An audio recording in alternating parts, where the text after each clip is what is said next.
Hello everyone.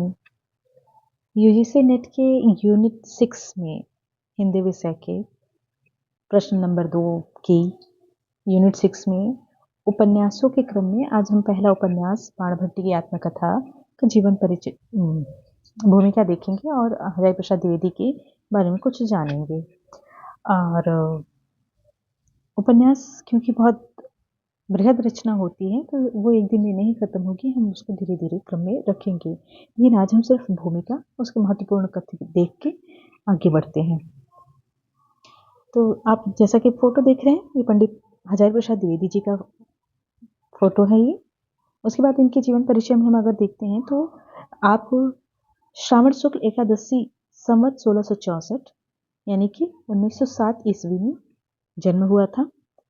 अच्छा, एक बात याद रखेंगे, जब भी आपको संवत से ईस्वी जानना हो या ईस्वी से संवत जानना हो तो क्योंकि आप संवत पहले से चल रहा है तो संवत का क्रम जो है ज़्यादा है। जैसे 64 दिख रहा है और उसमें 1907 दिख रहा है, तो हमेशा संवत से ईस्वी प्राप्त करने के लिए 57 यानी 57 को आप माइनस कर दीजिए। और अगर आपको ईस्वी से संवत जानना है तो आप हमेशा दिए गए सन में 57 यानी 57 को ऐड कर देंगे तो आपको संवत पता चल जाएगा। अच्छा, 1907 में आप लोग मुझे कमेंट करके बताएंगे कि और किन किन रचनाकारों का जन्म हुआ था, जो कि हिंदी के बहुत ही प्रमुख रचनाकार हैं, बहुत ही प्रसिद्ध रचनाकार हैं। आप ज़रूर एक बार ऐसे नहीं पता है तो प्लीज़ गूगल करके बताएं, लेकिन एक बार ज़रूर बताइएगा कि 1907 में और किन किन महान साहित्यकारों का जन्म 1907 में हुआ था। तो चले देखते हैं। आपका जन्म श्रावण शुक्ल एकादशी संवत 1964 यानी ईस्वी 1907 में हुआ था। आपका जन्म स्थान आरा दुबे का छपरा उज्जवलिया बलिया उत्तर प्रदेश में है। आपकी शिक्षा संस्कृत महाविद्यालय काशी में हुई है। 1929 में आपने संस्कृत साहित्य में शास्त्रीय डिग्री ली है, यानी कि शास्त्रीय डिग्री को ग्रेजुएशन लेवल का डिग्री कहा जाता है। तो 1929 में आपने शास्त्री किया है। 1930 में ज्योतिष विषय लेकर शास्त्राचार्य की उपाधि प्राप्त की है। 8 नवंबर 1930 को हिंदी शिक्षक के रूप में शांति निकेतन में आपने कार्यारंभ किया है। आपको बता दूं कि आचार्य हजारी प्रसाद द्विवेदी और निराला जी के जीवन पे, जो कि हिंदी के ही बहुत ही प्रमुख रचनाकार हैं, इनके जीवन पे शांति निकेतन के वातावरण का, रविन्द्रनाथ टैगोर जी के स्वभाव का, लेखनी का बहुत ही गहरा छाप देखने को मिलता है। वहीं पे 1930 में आपने विद्या आरंभ किया, यानी अध्यापन कार्य शुरू किया और 1930 से 1950 तक आपने वहाँ पे पढ़ाया, यानी कि 20 सालों तक। सन 1950 में काशी हिंदू विश्वविद्यालय में हिंदी प्राध्यापक और विभागाध्यक्ष के पद पे आप कार्यरत रहे। सन 1960 से 67 में आप पंजाब विश्वविद्यालय में कार्यरत रहे। चंडीगढ़ में हिंदी प्राध्यापक और विभागाध्यक्ष भी रहे। 1967 के बाद पुनः काशी वापस आ गए और काशी हिंदू विश्वविद्यालय में कुछ दिनों पर रेक्टर के पद पे आप कार्यरत रहे। राज्यसभा आयोग के राष्ट्रपति मनोनीत सदस्य 1955, जीवन के अंतिम दिनों में उत्तर प्रदेश हिंदी संस्थान के उपाध्यक्ष रहे हैं। नागरिक प्रचारणी सभा काशी के हस्तलेखों की खोज 1952 में, साहित्य अकादमी से प्रकाशित नेशनल बिब्लियोग्राफी 1964 के आप निरीक्षक भी रहे हैं। आपकी प्रमुख उपन्यास है बाणभट्टी की आत्मकथा, जिसके बारे में हम अभी पढ़ने वाले हैं। इसके बाद इनकी प्रमुख उपन्यास है चारुचंद्र लेख, अनाम दास का पोथा, पुनर्नवा। मैंने कई रचनाकारों को पढ़ा है, लेकिन मैंने एक चीज देखी है कि जो जुड़ाव मैंने हजारी प्रसाद द्विवेदी जी की लेखनी से महसूस की है वो शायद अन्य से नहीं। तो आप भी एक बार इनको जरूर पढ़िएगा। आप बहुत ही उम्दा ललित निबंधकार हैं, बहुत ही उम्दा। मतलब अगर आप इनकी निबंध यानी द्विवेदी जी के निबंध को पढ़ते हैं तो आपके सोचने का नजरिया बदल जाएगा। आप पढ़िएगा जरूर। एक तो मैं समझती हूँ निबंध हिंदी साहित्य की सबसे उम्दा विधा है, सबसे उम्दा। तो जिनको निबंध में इंटरेस्ट नहीं है वो भी मैं करूँ आपसे आग्रह है कि आप जरूर पढ़िएगा और अपने सिलेबस के निबंध को तो पढ़िएगा ही पढ़िएगा। उसमें भी आपका हजारी प्रसाद द्विवेदी जी का नाखून क्यों बढ़ते हैं निबंध रचना है, जिसको आपने सिलेबस अगर देखा है, नहीं देखा है तो बिल्कुल देखिए, क्योंकि सिलेबस से भी कभी कभी प्रश्न बनते हैं, तो ज़रूर देखिए। आपने देखा होगा तो आपके सिलेबस में नाखून क्यों बढ़ते हैं, अब बहुत ही शानदार निबंध है ये। तो देखते हैं कि रचनाओं के बारे में। प्रमुख उपन्यास है बाणभट्ट की आत्मकथा, चारु चंद्रलेख, अनाम दास का पोथा, पुनर्नवा। और इसके बाद हिंदी साहित्य की भूमिका, हिंदी साहित्य उद्भव और विकास, नाथ संप्रदाय, साहित्य सहचर, नाट्यशास्त्र की भारतीय परंपरा और दस रूपक, संदेश रासक, कालिदास की लालित्य योजना, मेघदूत, एक पुरानी कहानी, कबीर, शूर साहित्य, सहज साधना, मध्यकालीन बोध का स्वरूप, प्राचीन भारत की कलात्मक विनोद कला, महामृत्युंजय रविंद्र। ये सारी आपकी आलोचनाएं हैं, समीक्षाएं हैं।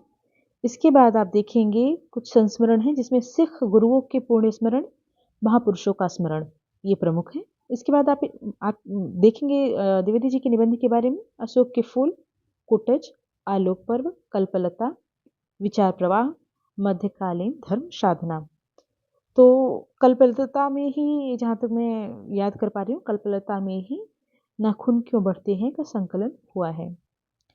हिंदी भाषा का वृहद ऐतिहासिक व्याकरण, एक व्याकरण भी आपने लिखा है। और हिंदी अजय प्रसाद द्विवेदी ग्रंथावली 12 खंडों में संपूर्ण आपकी रचनाएं प्रकाशित हुई हैं, अजय प्रसाद द्विवेदी ग्रंथावली के नाम से, जो कि कितने खंडों में है, 12 खंडों में। आपको सम्मान देखिए क्या क्या मिले हैं। लखनऊ विश्वविद्यालय के द्वारा सम्मानार्थ डॉक्टर ऑफ लिटरेचर उपाधि से 1949 में नवाजा गया है। आपको पद्म विभूषण 1957 में, पश्चिम बंगाल बंग साहित्य अकादमी का टैगोर पुरस्कार मिला है तथा केंद्रीय साहित्य अकादमी पुरस्कार 1973 में दिया गया है। आपका निबंध 19 मई 1979 में हुआ है। ये आप देख रहे हैं प्रमुख पृष्ठ है ये बाणभट्ट की आत्मकथा का। आप जब निवेदन पढ़ेंगे इस रचना के, तो इस चित्र को ध्यान से देख लीजिएगा। ये वराह की चित्र, वराह जी का चित्र है, और कमल कुलश्रेष्ठ नहीं, कुलदीप सिंह के द्वारा शायद ये चित्र बनाया गया है। आप देखेंगे भी निवेदन में, कंफर्म हो जाएगा। तो ये बहुत ध्यान में रखिएगा। ये भी पूछ सकता है कि चित्र किस चीज़ का है और किसने बनाया है, कहाँ से लिया गया है, ठीक है। तो ये वराह की चित्र है। देखिए निवेदन के नाम से अजय प्रसाद द्विवेदी जी लिखते हैं। इसकी निवेदन ही कह सकते, निवेदन है, प्रथम पृष्ठ है ये। आत्मकथा प्रकाशित हो रही है, अनेक मित्रों के आग्रह, अनुरोध और शुभेच्छा का ही यह परिणाम है। आरंभ में यह कथा विशाल भारत में प्रकाशित होने लगी है।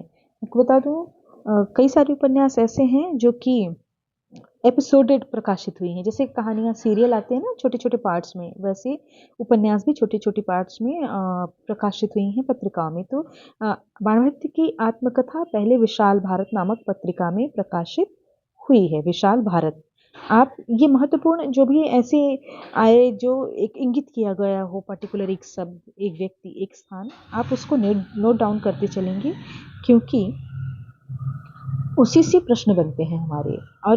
और थोड़ी ना पूछेगा, ये नहीं पूछेगा कि बाणभट्ट की आत्मकथा के राइटर कम है। मतलब आप समझो कि अगर बहुत ही सरल कोई रचना हुई, तो इस तरह के प्रश्न भले बना दें कि बाणभट्ट की आत्मकथा किसने लिखी है, या नाखून क्यों बढ़ते हैं किसने लिखा है, लेकिन ऐसा होता नहीं है।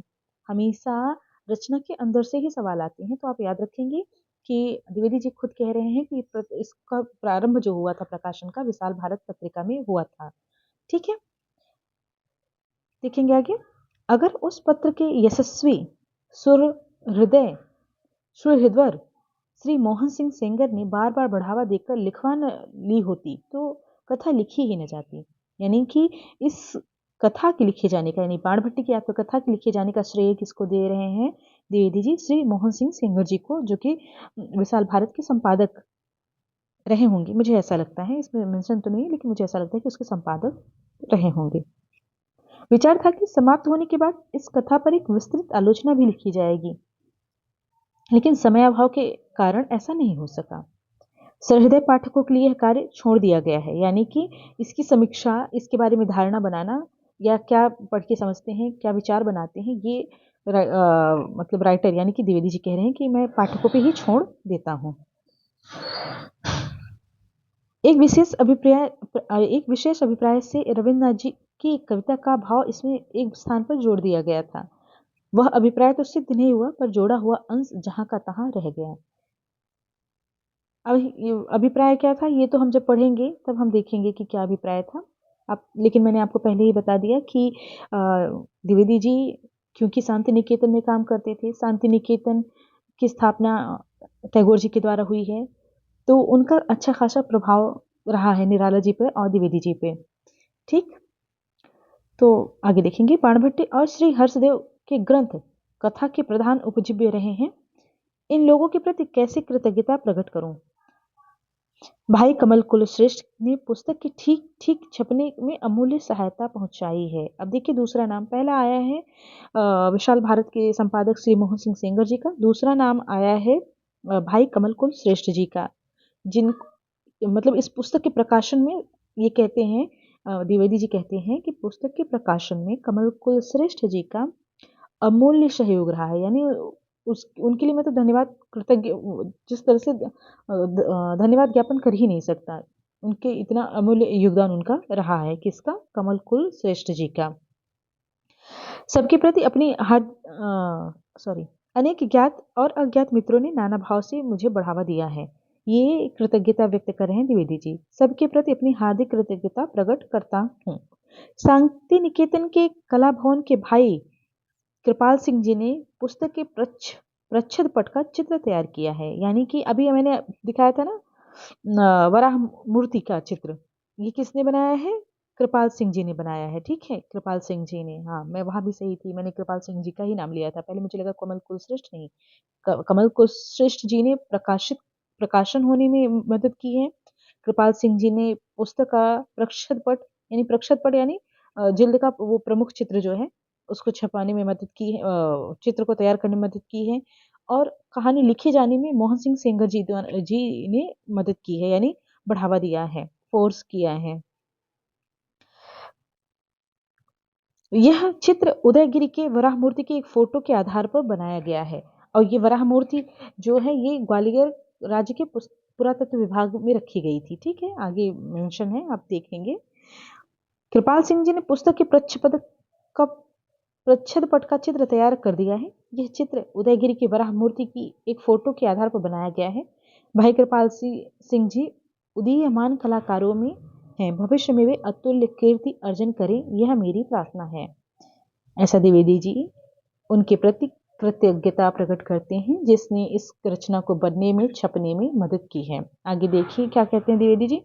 ग्वालियर राज्य के पुरातत्व विभाग ने उदयगिरी की वराह मूर्ति का चित्र भी दिया है और उसे पुस्तक में छापने की अनुमति भी दी है। यानी कहने का आशय ये कि ये जो चित्र छपा है, जिस के आधार पर वराह मूर्ति का चित्र बना है, ये ग्वालियर राज्य के पुरातत्व विभाग के अंतर्गत आती थी, यानी कि किसी का कॉपीराइट था उस पर, और ये इसलिए कृतज्ञता व्यक्त कर रहे हैं कि उन्होंने स्वेच्छा से दिया है और अनुमति भी दी है कि मैं इसको इस्तेमाल कर सकूं अपनी पुस्तक के लिए। ठीक है, इस कृपा के लिए मैं उक्त संस्था के प्रति हार्दिक कृतज्ञता प्रकट करता हूँ। हजारी प्रसाद द्विवेदी, हिंदी भवन शांति निकेतन, 29 नवंबर 1946। अब देखिए एक संस्कृत श्लोक है जो उसके बाद आता है, आप अपने से पढ़ लीजिएगा। तत् समुच्छिप्य धरा सदृष्टया, इसके बाद जो भी है आप देख लीजिएगा। इसके बाद कथा का आमुख आता है, यानी कि कथा के बारे में पहले द्विवेदी जी बताते हैं, यानी कि भूमिका बताते हैं इसकी। बाणभट्टी की आत्मकथा, कथामुख। ठीक, मैंने पहले भी कहा था, मैंने पहले भी अन्य वीडियो में कहा है कि आमुख, कथामुख, निवेदन, भूमिका, प्राकथन, या जिस नाम से भी छपा है, जिसने भी लिखा है और जो भी लिखा है, यह तीनों चीज आप जरूर ध्यान में रखेंगे और इसको ध्यान से पढ़ेंगे। चलिए देखते हैं बाणभट्टी की आत्मकथा में क्या लिखा है। बाणभट्टी की आत्मकथा के प्रकाशित होने के पूर्व उसका थोड़ा इतिहास जान लेना आवश्यक है। मिस कैथराइन ऑस्ट्रिया के संभ्रांत ईसाई परिवार की कन्या है। ध्यान रखिएगा, मिस कैथराइन से बहुत सवाल बनते हैं। मिस कैथराइन, और किस देश की है मिस कैथराइन? ऑस्ट्रिया, ऑस्ट्रेलिया नहीं, ऑस्ट्रिया की है मिस कैथराइन, और वहाँ की एक संभ्रांत यानी एक अच्छे सम्मानित ईसाई परिवार की कन्या है। ठीक, आप ध्यान रखेंगे कौन है, मिस कैथराइन है। मिस कैथराइन को लेखक दीदी कह के संबोधित करते हैं, यह भी दीदी यानी दादी। ठीक, तो आगे ये बार बार मिस कैथराइन नहीं कहेंगे, आगे दीदी शब्द उनके लिए प्रयोग करेंगे, तो आप दिमाग में ये बात रखेंगे। ये कहाँ की थी, ऑस्ट्रिया की थी, आप यह बात भी ध्यान रखेंगे। आप ये इस बात पे कंफ्यूज नहीं होंगे कि ऑस्ट्रेलिया में, ऑस्ट्रिया यूरोप में है और ऑस्ट्रेलिया खुद एक महाद्वीप है, तो आप दिमाग में रखेंगे ऑस्ट्रेलिया नहीं है ये। ईसाई सवाल ऐसे भी बन सकता है कि मिस कैथराइन क्या थी, ईसाई थी, पारसी थी, यहूदी थी या मुस्लिम थी, तो आप ध्यान रखेंगे मिस कैथराइन ईसाई परिवार से बिलोंग करती थी। ओके, यद्यपि वो अभी तक जीवित हैं, पर उन्होंने एक विचित्र ढंग का वैराग्य ग्रहण किया है और पिछले 5 वर्षों में मुझे उनकी केवल एक ही चिट्ठी मिली है। कितने वर्षों में, 5 वर्षों में। ऐसे डिटेल्स आप भूलेंगे नहीं, ठीक है। तो पिछले 5 वर्षों में उन्होंने मुझे केवल एक ही चिट्ठी, उनकी एक ही चिट्ठी मिली है, जबकि वो 5 वर्षों से सॉरी, जबकि वो जीवित है, लेकिन 5 वर्षों से मुझे उनकी एक ही चिट्ठी मिली है, जो इस लेख के संबंध होने के कारण अंत में छाप दी गई है। मिस कैथराइन का भारतीय विद्याओं के प्रति असीम अनुराग था। अपने देश में रहते समय ही उन्होंने संस्कृत और ईसाई हिंदी का अच्छा अभ्यास कर लिया था। 68 वर्ष की उम्र में वे इस देश में आई और अक्लांत भाव से यहाँ के प्राचीन स्थानों का 8 वर्ष तक लगातार भ्रमण करती रहीं। अब यहाँ ध्यान रखेंगे कि किस उम्र में वो आई हैं भारत, 68 साल की अवस्था में वो भारत आई हैं। कितनी उम्र में, 68, 68 की उम्र में वो भारत आई हैं, और कितने वर्षों तक उन्होंने भारत का भ्रमण किया है, 8 वर्षों तक भारत का इन्होंने भ्रमण किया है। यहाँ आकर उन्होंने बंगला का भी अभ्यास किया है, पर इस भाषा में लिखने की योग्यता उन्हें अब तक नहीं हुई है और आगे होने की कोई विशेष संभावना भी नहीं है। मिस कैथराइन को हम लोग दीदी कहते हैं, दीदी अर्थात दादी। ये देखिए, अभी अभी अभी मैंने आपको ये बात बताई, मिस कैथराइन को लेखक लोग क्या कह रहे हैं।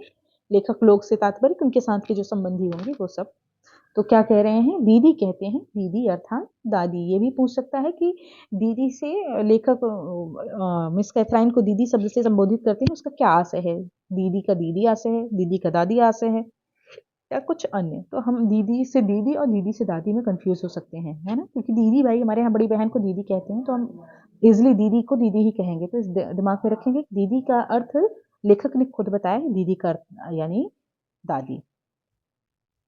आगे जब भी कभी दीदी शब्द का प्रयोग किया जाए तो पाठक उन्हीं से तात्पर्य समझें।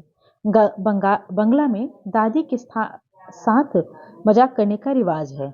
अच्छा, ये भी पूछ सकता है कि किस मतलब किस संस्कृति या किस जगह से में दादी से मजाक करने का रिवाज है, तो याद रखेंगे बंगला में। हमारे यहाँ दादी के साथ मजाक नहीं करते हैं, अगर हम मजाक करें दादी से तो हमारे पापा हमको चप्पल लगा दें, इसलिए ध्यान रखें। दीदी से यानी दादी से मजाक करने का रिवाज कहाँ है, बंगला में। दीदी इस बात को जानती थी और कभी कभी बड़ा करारा मजाक कर बैठती थी। हम लोगों पर, विशेषकर मेरे ऊपर, दीदी का स्नेह नाती के समान ही था। यानी लेखक कह रहे हैं कि दीदी यानी जो मिस कैथराइन थी, उनका बड़ा स्नेह था, और खासकर मुझ पे तो एकदम नाती जैसा, नाती यानी कि बेटे का बेटा या बेटी का बेटा, उस जैसा उनका स्नेह मुझ पे था। दीदी बहुत भोली थी। अपनी अष्टश्राद्ध यात्राओं के बाद जब वे इधर लौटती तो हम लोगों के आनंद का ठिकाना न रहता। नई बात सुनने के लिए या नई चीज देखने के लिए हम लोगों की भीड़ लग जाती। दीदी एक एक करके कभी कोई तालपत्र की पोथी, कभी पुरानी पोथी के ऊपर की चित्रित काठ की पाठी, कभी पुराने सिक्के निकाल कर हमारे हाथों पर रखती जाती और उनका इतिहास सुनाती जाती। कौन करती है ये सब? पुरानी पुस्तकों की जिल्द या सिक्के निकाल के या पोथियां निकाल के देती थी दीदी यानी मिस कैथराइन। उस समय उनका चेहरा श्रद्धा से गदगद होता और उनकी छोटी छोटी नीली आंखें पानी से भर जाती। अब ये भी याद रखेंगे कि दीदी की आंखें कैसी हैं, यानी दादी की आंखें कैसी हैं, नीली हैं। फिर धीरे से उनकी जेब से एक सफेद बिल्ली का पट्टा निकलता बिल्कुल सिकुड़ा हुआ। हम लोग इस मजाक से परिचित थे। दीदी को प्रसन्न करने के लिए हम में से कोई बड़ी उत्सुकता के साथ बिल्ली के उस बच्चे को इस प्रकार लेता। ओह सॉरी सॉरी, यहाँ मैंने गलती किया, फिर देख लेते हैं। यहाँ से मैंने थोड़ा बिल्ली का पट्टा कह दिया ना, बिल्ली का बच्चा है यहाँ पे, फिर से मैं पढ़ देती हूँ ये। फिर धीरे धीरे उनकी जेब से एक सफेद बिल्ली का बच्चा निकलता, बिल्कुल सिकुड़ा हुआ। हम लोग इस मजाक से परिचित थे। दीदी को प्रसन्न करने के लिए हम में से कोई बड़ी उत्सुकता के साथ बिल्ली के उस बच्चे को इस प्रकार लेता मानो कोई हस्तलिखित पोथी ले रहा हो। ये लेखक कह रहे हैं कि जब मिस कैथराइन यानी दीदी उस बिल्ली के बच्चे को निकालती तो हमें उत्सुकता ना होने पे भी हम लेकिन उत्सुकता दिखाते जिससे दीदी को अच्छा लगे, उनको ऐसा न लगे कि इससे इनको कोई फर्क नहीं पड़ा, तो इसलिए उनको अच्छा लगवाने के लिए बड़ी उत्सुकता के साथ उस बिल्ली के बच्चे को लेते थे, जैसे कि कोई पुस्तक या कोई पोथी निकाल के उनके हाथों पे रखी गई हो। और तब वह बिलौटा कूद जाता और हम लोग मानो अचकचाकर डर जाते। फिर दीदी इतना हंसती कि नूतन कुटीर की छत हिल जाती। दीदी के इस हर्षातिरेक का परिणाम यह होता है कि यार लोग संग्रहित बहुमूल्य वस्तुओं में से कुछ को दबा जाते। मैंने कभी ऐसा अपकर्म नहीं किया है। कहने का आशय ये कि जब वो मजाक करने में बिजी हो जाती थी दीदी, तो कुछ मेरे दोस्त ऐसे थे कि जो क्या करते थे, उनमें से पुरानी संग्रहित बहुमूल्य चीजों को दबा लेते थे, यानी चुरा लेते थे। लेखक कह रहे हैं मैंने ऐसा अपकर्म यानी ऐसा बुरा काम कभी नहीं किया, पर दीदी को पता भी नहीं चलता। कभी कभी दीदी जब ध्यानस्थ हो जाती तो उनका वलिकुचलित मुखमंडल बहुत ही आकर्षक होता। ऐसा जान पड़ता कि साक्षात सरस्वती आविर्भूत हुई है। ऊधम करते हुए छोकरे पास से निकल जाते, धूल उड़ाती हुई बैलगाड़ियां चली जाती, कुत्ते उछल कूद से शुरू कर लड़ाई झगड़े पर आमादा हो जाते, पर दीदी कर्पूर प्रतिमा की भांति निर्वाक, निश्चल, निस्पंद ही रहती, यानी इतनी वो ध्यान मग्न हो जाती थी। जब उनकी समाधि टूटती तब उनकी बातें सुनने लायक होती। अंतिम बार दीदी राजगृह से लौटी थी। राजगृह बिहार में है, ठीक है, याद रखेंगे, राजगृह से लौटी थी। अंतिम बार दीदी राजगृह से लौटी थी। अंतिम बार दीदी राजगृह से लौटी थी। उनके चेहरे से ऐसा जान पड़ता था कि बुद्धदेव से उनकी जरूर भेंट हुई होगी, क्योंकि राजगृह बिहार में है और बुद्धदेव का यानी गौतम बुद्ध जी का नेटिव प्लेस भी बिहार ही रहा है। तो लेखक कह रहे हैं कि दीदी जब राजगृह से लौटी थी तो ऐसा जान पड़ता था कि जैसे वो बुद्धदेव यानी गौतम बुद्ध से मिलके आई हुई हैं। मैं जब मिलने गया तो यद्यपि वे थकी हुई थी, पर यह कहना न भूली कि उन्हें राजगृह में एक सियार मिल गया था, जो उन्हें देखकर 3 बार ठिठक ठिठक कर खड़ा हुआ। वाह, बड़ी इंटरेस्टिंग थी दीदी जी। जैसे कुछ कहना चाहता हो। दीदी का विश्वास था कि वह बुद्धदेव का समसामयिक था और उसी युग की कोई बात कहना चाह रहा था। बड़ी घोर श्रद्धा थी उनकी, क्योंकि दीदी ने स्पष्ट ही उसके चेहरे पर एक निरीह करुणा भाव देखा था। आहा, उस युग के सियार भी कैसे करुणावान होते हैं।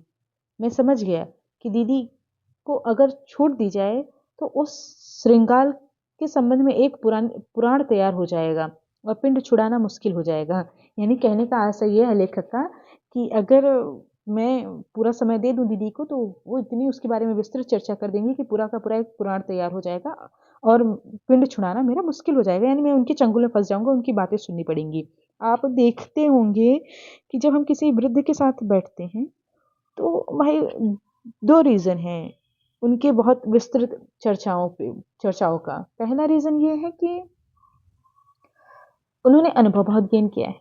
दूसरा, वो बच्चे की तरह हो जाते हैं, उनके पास बस बातें ही बातें होती हैं, बस उनको कोई सुनने वाला मिल जाए तो वो बोलते ही जाते हैं। तो उसी तरह से दीदी भी हैं। तो लेखक कह रहे हैं कि अगर मैं दीदी को समय अपना पूरा दे दूं तो दीदी पूरा का पूरा पुराण तैयार कर दें उस सियार पे, श्रृंगार पे, और मेरा मतलब पिंड छुड़ाना मुश्किल हो जाएगा। मैंने कहा दीदी आज विश्राम करो, शायर की बात कल होगी। लेखक कह के अब वहां से निकल लिए। दीदी ने भाव विवल होकर कहा, हाँ रे, थक गई हूँ, जा आज भाग जा, कल जरूर आना, देख इस बार शोणनद के दोनों किनारों की पैदल यात्रा कराई हूँ। मैं जैसे अचरज में आ गया। शोणनद, हाँ रे शोणनद। कुछ मिला है दीदी? बहुत कुछ मिला, कल आना। मैं 75 वर्ष की इस बुढ़िया के साहस और अध्यवसाय की बात सोचकर हैरान था।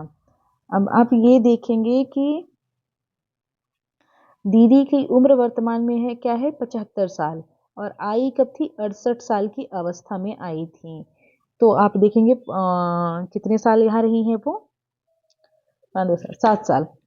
वो 7 साल उन्होंने यहाँ गुजारा है, 7-8 साल गुजारा है टोटल, लेखक बता रहे हैं। और उसमें इन्होंने बहुत ही गहन अध्ययन किया है। तो यहाँ लेखक दोबारा उनकी उम्र की चर्चा कर रहे हैं। प्रश्न बन सकता है कि मिस कैथराइन या दीदी की किस उम्र का जिक्र हुआ है, या 75 वर्ष की, 68 वर्ष, या 8 साल। तो ऐसे कन्फ्यूजन ना हो, क्योंकि ये तीनों संख्या दी हुई है, तो किस संबंध में ये संख्या दी हुई है, ये बात दिमाग में रखेंगे आप। मैं 75 वर्ष की इस बुढ़िया के साहस और अध्यवसाय की बात सोचकर हैरान था। उस समय उठ गया। आहार के समय एक बार लौटकर फिर आया। सोचा इस समय दीदी को घर पर भोजन के लिए ले चलूं, पर देखा दीदी सामने मैदान में ध्यानस्थ बैठी हैं। यानी कि इतनी थकने के बाद, इतनी लंबी यात्रा करने के बाद भी वो लेखक आराम करने को कह रहे थे, लेकिन वो ध्यानस्थ बैठी हैं। आहा, चांदनी इसी को तो कहते हैं।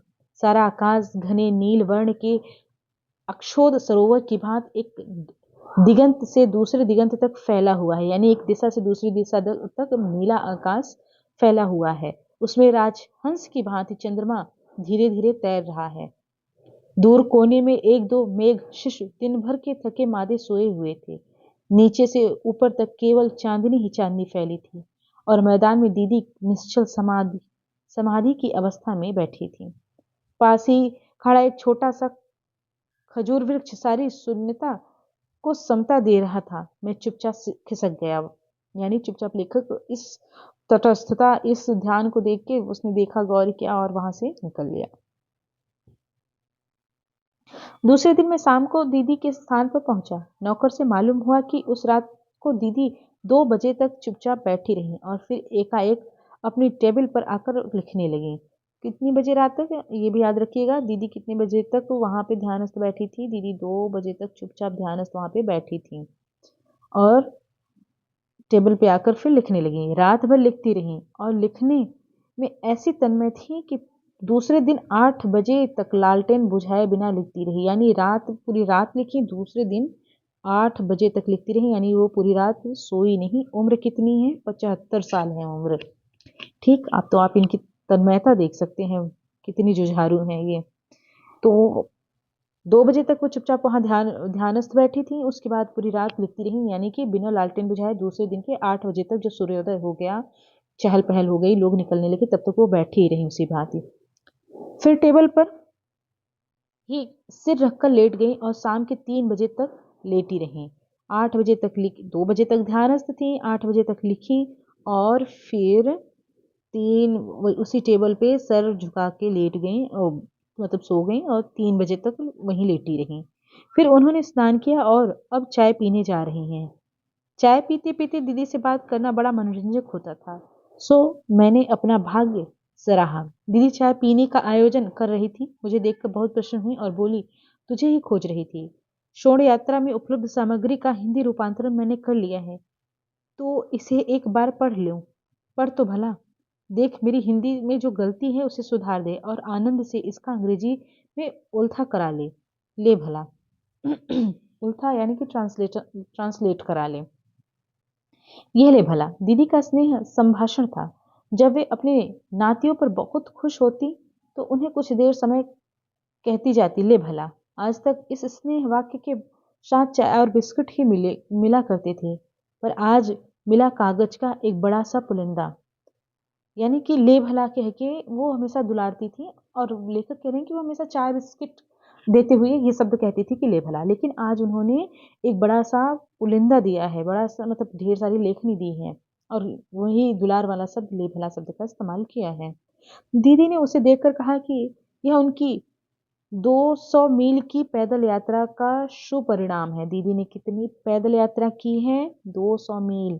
मैं आशा करती हूँ कि जब भी आप इस वीडियो को देखेंगे, आप जो भी मैं बता रही हूँ उसको नोट डाउन करते जाएंगे। ठीक, आपसे मैं बार बार कह रही हूँ कि सवाल यहीं से बनते हैं। 200 मील पैदल यात्रा का सुपरिणाम ये लेखक को दीदी यानी मिस कैथराइन सौंप रही हैं। फिर कहने लगी, तो इसे आज ही रात को ठीक कर ले और कल 5 बजे की गाड़ी से कलकत्ते जाकर टाइप करा ले।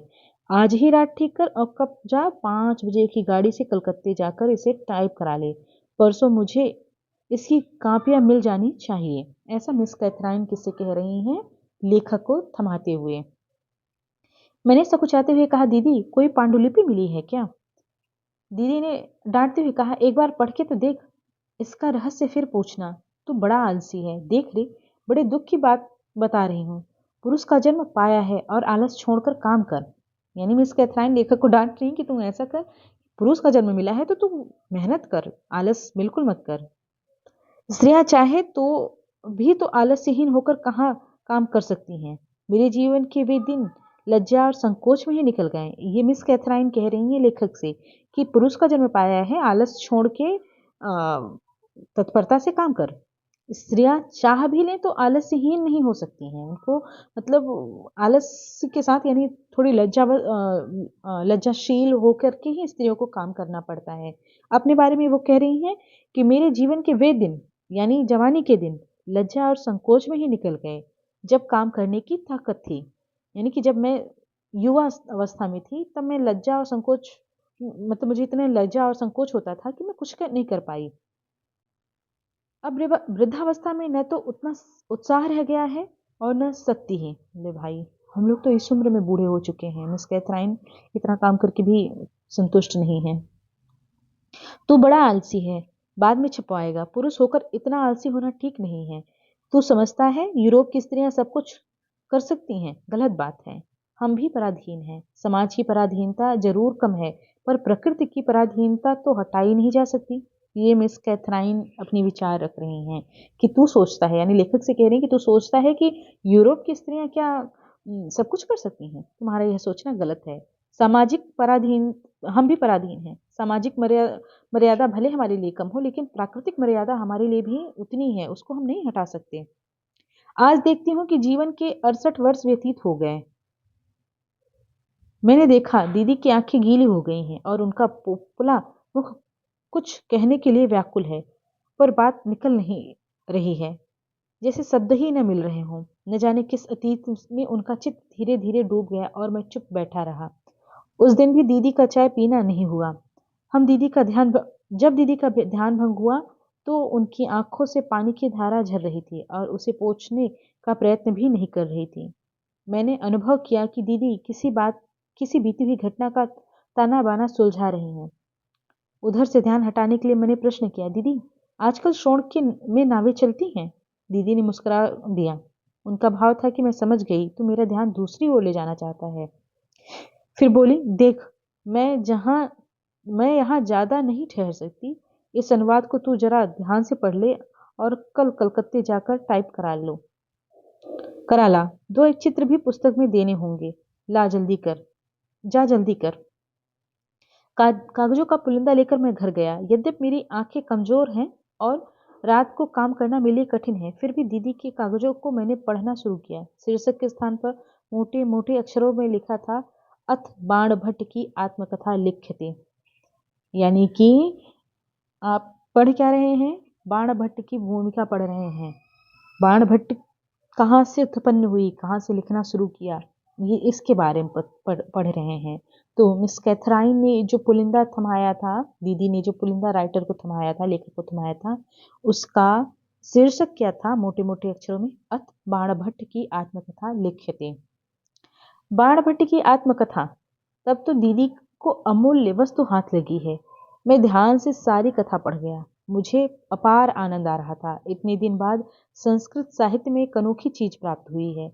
रात यूं ही बीत गई। सवेरे मैं कलकत्ते को रवाना हो गया।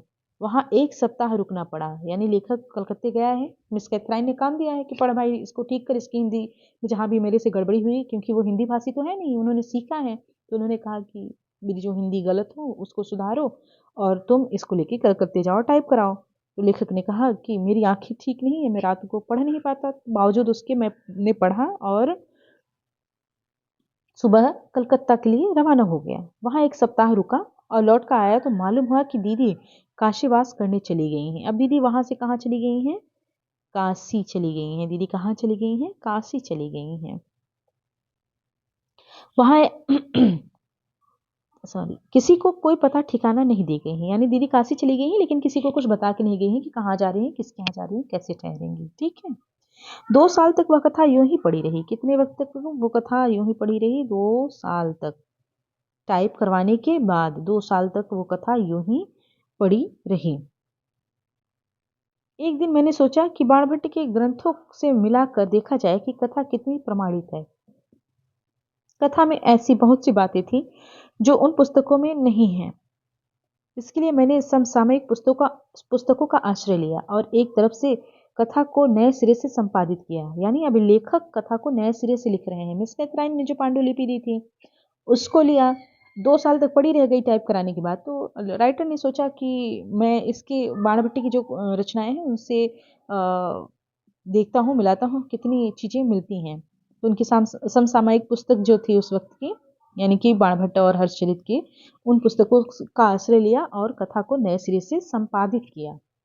किसने? अजय प्रसाद द्विवेदी ने। आगे जो कथा दी हुई है वह दीदी का अनुवाद है और फुटनोट में जो पुस्तकों के हवाले दिए हुए हैं वे मेरे हैं। कथा ही असल में महत्वपूर्ण है। टिप्पणियां तो उनकी प्रामाणिकता की सबूत हैं। बहुत दिनों तक दीदी का कोई समाचार नहीं मिला। मैं अब उनके दर्शन की आशा छोड़ बैठा था। एक दिन अचानक मुगल सराय स्टेशन पर दीदी के दर्शन हो गए। मुगल सराय कहाँ है? बनारस के पहले पड़ता है, यानी आरा छपरा जब आप क्रॉस करके आएंगे मुगल सराय पड़ेगा, देन बनारस पड़ता है। ठीक, यानी कि पूर्वोत्तर भारत को ये मतलब मैदानी इलाके से जोड़ने का काम मुगल सराय ही करता है।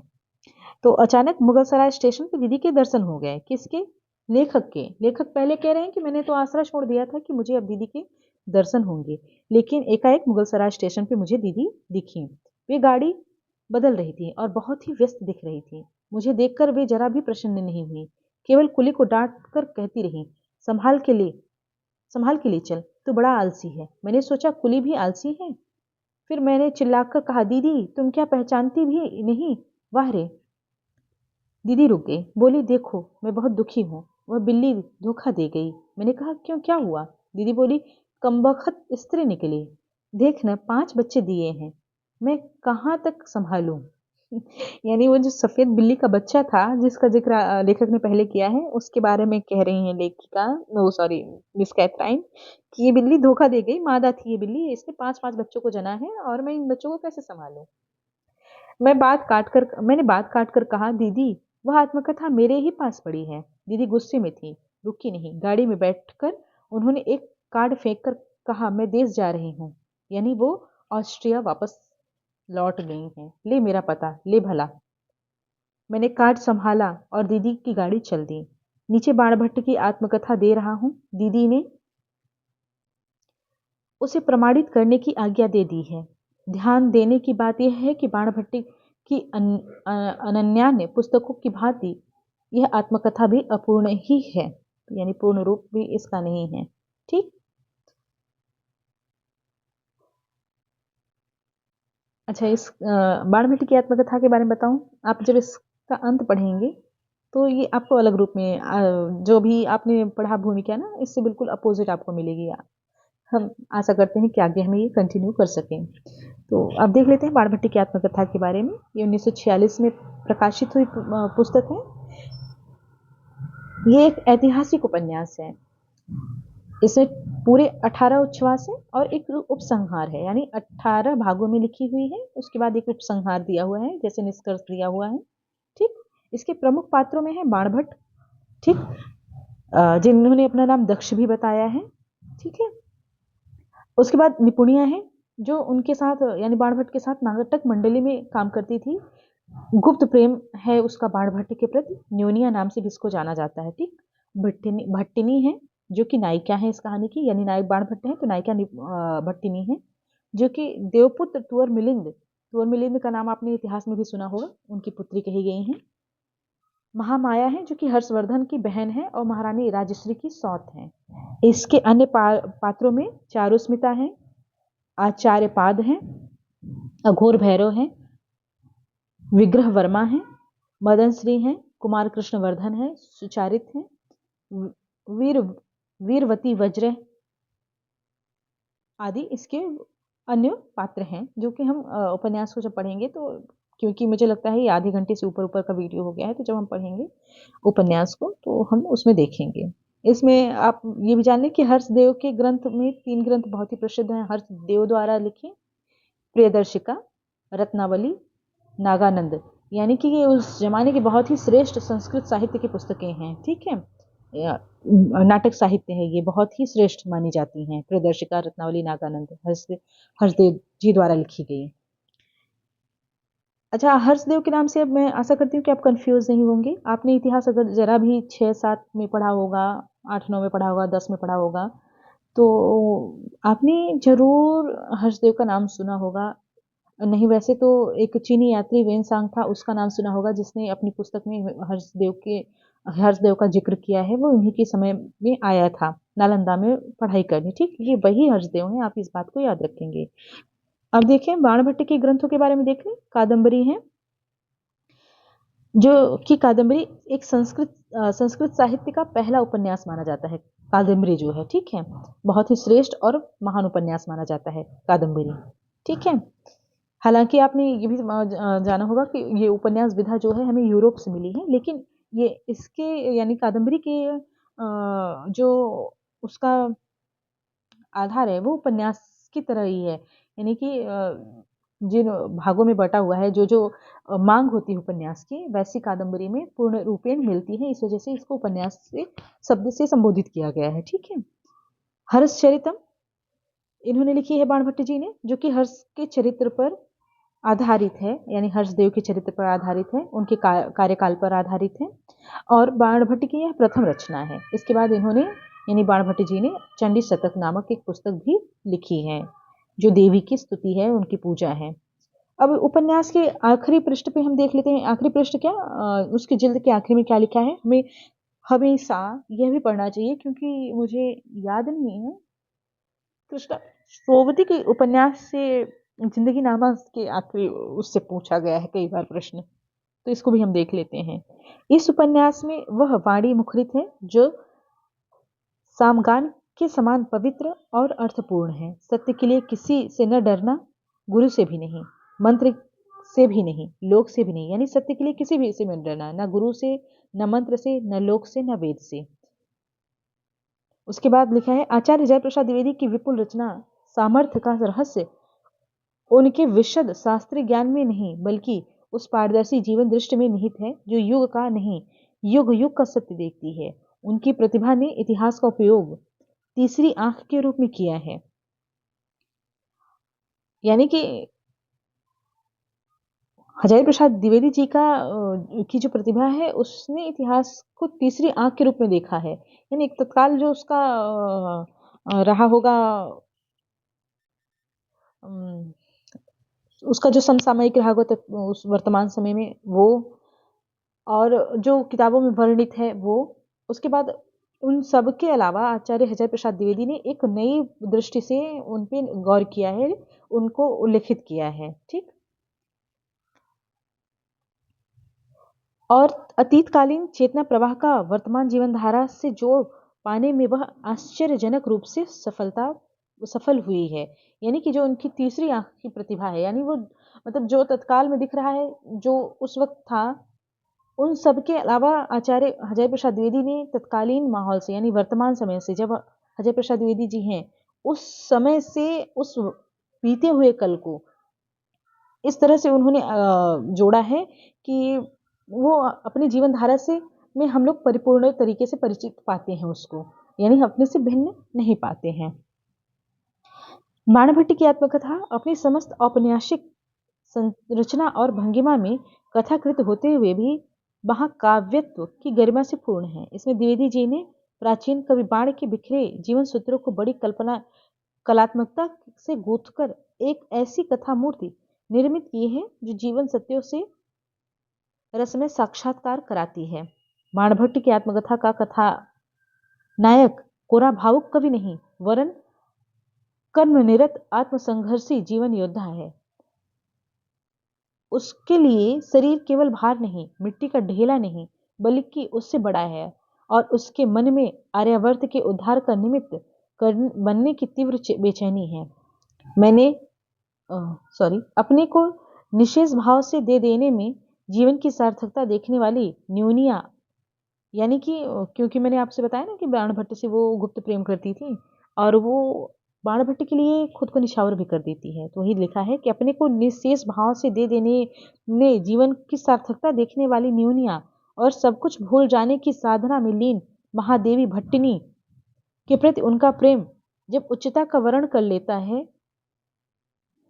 तो यही गूंज अंत में रह जाती है। वैराग्य क्या इतनी बड़ी चीज है कि प्रेम देवता को उसकी नयनाग्नि में भस्म करा के ही कवि गौरव का अनुभव करें। ये राजकमल द्वारा प्रकाशित है और ये उपन्यास की भूमिका जो है यहाँ पे खत्म हुई। उपन्यास हम धीरे धीरे पढ़ेंगे। यदि आपको यूज़फुल लगा हो, आपके काम का लगा हो वीडियो, तो मैं आपसे आग्रह करती हूँ कि इसे लाइक ज़रूर करें और सब्सक्राइब भी करें। Thank you so much everyone.